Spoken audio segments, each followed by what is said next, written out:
Hi friends, welcome to Shami's kitchen. എല്ലാവർക്കും സുഖമാണല്ലോ. ഇന്നത്തെ നമ്മുടെ സ്പെഷ്യൽ നല്ല സൂപ്പർ ടേസ്റ്റി ആയിട്ട് നമുക്ക് തയ്യാറാക്കിയെടുക്കാൻ പറ്റുന്ന നല്ലൊരു എഗ് ഗ്രേവിയുടെ റെസിപ്പിയാണ് കേട്ടോ. അപ്പോൾ ഈ വീഡിയോ ഇഷ്ടമായാൽ ഇതൊന്ന് ലൈക്ക് ചെയ്യാനും കൂടെ തന്നെ സബ്സ്ക്രൈബ് ചെയ്യാനും ആ തൊട്ടടുത്ത് കാണുന്ന ബെല്ലൈക്കൻ്റെ ഓള് മറക്കാതെ കൂടെ ഒന്ന് പ്രസ് ചെയ്തേക്കണേ.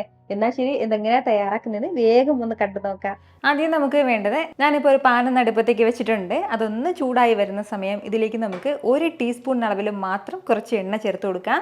എണ്ണ ഒന്ന് ചൂടായി വരുന്ന സമയം നമ്മൾ എത്ര മുട്ടയാണോ നമ്മുടെ ഗ്രേവിക്ക് വേണ്ടി എടുക്കുന്നത് അത്രയും മുട്ടയും ചേർക്കാവുന്നതാണ്. ഞാനിപ്പോൾ തയ്യാറാക്കുന്ന ഗ്രേവിക്ക് ഒരു 5 മുതൽ 7 മുട്ട വരെ നമുക്ക് എടുക്കാവുന്നതാണ്. ഞാനിപ്പോൾ 5 മുട്ടയാണ് എടുത്തിട്ടുള്ളത്.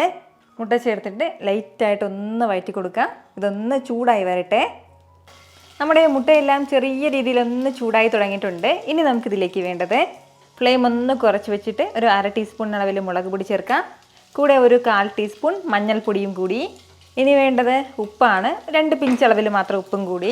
ഇത് ഇത്രയും ചേർത്തിട്ട് വീണ്ടും നല്ല രീതിക്ക് എല്ലാം കൂടി ഒന്ന് വഴറ്റി കൊടുക്കാവുന്നതാണ്. പാൻ ഇതുപോലെ ചെറുതായിട്ടൊന്ന് ചുറ്റിച്ചു കൊടുത്താലും മതിയാവും. പ്രത്യേകം ശ്രദ്ധിക്കണം, എണ്ണ ഒരുപാട് കൂടിപ്പോകരുത്. എങ്കിൽ പിന്നെ ഈ മസാലകളൊന്നും നമ്മുടെ ഈ മുട്ടയിൽ പിടിച്ചിരിക്കില്ല കേട്ടോ, ഇതേപോലെ. അപ്പോൾ അതിൻ്റെ പേരിൽ വളരെ കുറച്ച് മാത്രം എണ്ണ ചേർത്തിട്ട് വേണം മുട്ട നമ്മൾ ഇതുപോലെ ഒന്ന് ടോസ്റ്റ് ചെയ്തെടുക്കാനായിട്ട്. ഇനി നമുക്കിതൊരു പ്ലേറ്റിലേക്ക് മാറ്റാവുന്നതാണ്. ഇനി വേണ്ടത്, ഞാനിപ്പോൾ ഒരു മിക്സിയുടെ ചെറിയൊരു ജാറൊന്ന് എടുത്ത് വെച്ചിട്ടുണ്ട്. ഇതിലേക്ക് നമുക്ക് അത്യാവശ്യം വലിയ സവാളയിൽ ഒരു 2 സവാള ഒന്ന് അരിഞ്ഞെടുത്തിട്ടുണ്ട്. ആ സവാള ചേർക്കാവുന്നതാണ്. തീരെ ചെറിയ സവാളയാണെന്നുണ്ടെങ്കിൽ മാത്രം ഒരു 3 എണ്ണം എടുക്കാം. കൂടെ പിന്നെ ഇതിനോടൊപ്പം വേണ്ടത് ഇഞ്ചി വെളുത്തുള്ളിയാണ്. ചെറിയൊരു പീസ് അളവിൽ ഇഞ്ചിയും ഒരു 6 7 വെളുത്തുള്ളി അല്ലിയും കൂടി എടുത്തിട്ടുണ്ട്, അതും കൂടി. ഇനി നമ്മുടെ എരിവിന് ആവശ്യമായിട്ടുള്ള പച്ചമുളകാണ് വേണ്ടത്. ഞാനിപ്പോൾ 4 പച്ചമുളക് എടുത്തിട്ടുണ്ട്. ഇച്ചിരി എരിവ് കുറഞ്ഞിട്ട് മതിയെങ്കിൽ 1 2 പച്ചമുളക് ചേർക്കാവുന്നതാണ്. നമ്മുടെ എരിവിനനുസരിച്ചിട്ട് ഇതിലേക്ക് പച്ചമുളക് മാത്രമാണ് നമ്മൾ ഇതിലേക്ക് ചേർക്കുന്നത്. ഇതിനോടൊപ്പം പിന്നെ ഇനി നമുക്ക് വേണ്ടത് കുറച്ച് അണ്ടിപ്പരിപ്പും കൂടിയാണ്. അത് നമ്മുടെ ആവശ്യത്തിനനുസരിച്ചിട്ട് ഞാനിപ്പോൾ 2 ടേബിൾ സ്പൂൺ അളവിലാണ് ചേർക്കുന്നത്. അതുപോലെ തന്നെ കുറച്ച് മല്ലിയിലയും കൂടി ചേർക്കാം. കൂടെ ഇനി വേണ്ടത് തൈരാണ്. അപ്പോൾ നമ്മുടെ ഈ പുളിക്കനുസരിച്ചിട്ട് ഞാനിപ്പോൾ തൈരാണ് എടുത്തിട്ടുള്ളത്, 1/4 കപ്പ് അളവിൽ. അതല്ല നമ്മുടെ കയ്യിൽ തൈരില്ല എന്നുണ്ടെങ്കിൽ നമുക്കിതിലേക്ക് തക്കാളി ചേർക്കാവുന്നതാണ്. ഒരു 1.5 തക്കാളി വരെ എടുക്കാം. അപ്പോൾ ഇത് ഇത്രയും ചേർത്തിട്ട് നല്ല സ്മൂത്തായിട്ട് തന്നെ നമുക്കൊന്ന് അരച്ചെടുക്കാവുന്നതാണ്. നന്നായിട്ട് ഇതുപോലെ സ്മൂത്തായിട്ട് അരച്ചെടുത്തിട്ടുണ്ട്. ഇനി വേണ്ടത്, ഞാനിപ്പോൾ ഒരു കടായി ഒന്ന് അടുപ്പത്തേക്ക് വെച്ചിട്ടുണ്ട്. അതൊന്ന് ചൂടായി വരുന്ന സമയത്ത് ഇതിലേക്ക് നമുക്കൊരു 1.5 ടേബിൾ സ്പൂൺ അളവിൽ വെളിച്ചെണ്ണ ചേർത്ത് കൊടുക്കാം. എണ്ണ ഒന്ന് ചൂടായി വരുന്ന സമയം ചെറിയൊരു പീസ് അളവിൽ കറുവാപ്പട്ടയും 3 ഗ്രാമ്പും 2 ഏലക്ക എടുത്തിട്ടുണ്ട്, അത് ചേർക്കാവുന്നതാണ്. ഇനി ഇത് ചെറിയ രീതിയിലൊന്ന് വഴറ്റി കൊടുക്കണം. നന്നായിട്ട് ഇതൊന്ന് ചൂടായി കഴിഞ്ഞാൽ പിന്നെ നമ്മൾ അരച്ച് വെച്ചിരിക്കുന്ന നമ്മുടെ മിക്സി ഇതിലേക്ക് ചേർക്കാവുന്നതാണ്. നമ്മുടെ ഈ അരച്ച് വെച്ചിരിക്കുന്ന ഈ ഒരു കൂട്ടും ചേർത്ത് കൊടുത്തിട്ട് നല്ല രീതിക്ക് നമുക്കൊന്ന് വഴറ്റിയെടുക്കേണ്ടതായിട്ടുണ്ട്. അതായത് നമ്മുടെ ഈ സവാളയുടെയൊക്കെ ആ ഒരു പച്ചമണം മാറുന്നത് വരെ നന്നായിട്ട് ഒന്ന് വഴറ്റിയെടുക്കണം. നമ്മൾ ഈ ചേർത്ത് കൊടുത്ത ആ ഒരു എണ്ണ ഇങ്ങനെ തെളിഞ്ഞ് വരും, ആ ഒരു സമയം വരെ നമ്മളിതുപോലെ ഒന്ന് വഴറ്റി തിളപ്പിക്കേണ്ടതായിട്ടുണ്ട് കേട്ടോ. ഇപ്പോൾ ഇതിലുള്ള ഏകദേശം വെള്ളമെല്ലാം ഒന്ന് വറ്റി വരണം. അപ്പോഴായിരിക്കും നമ്മുടെ ആ സവാളയുടെ ആ ഒരു പച്ച ടേസ്റ്റൊക്കെ മാറി നന്നായിട്ട് നമ്മുടെ ഗ്രേവി റെഡിയായി കിട്ടുന്നത്. ഒരല്പസമയം ഞാൻ ഇതുപോലെ ഒന്ന് വഴറ്റി കൊടുത്തിട്ടുണ്ട്.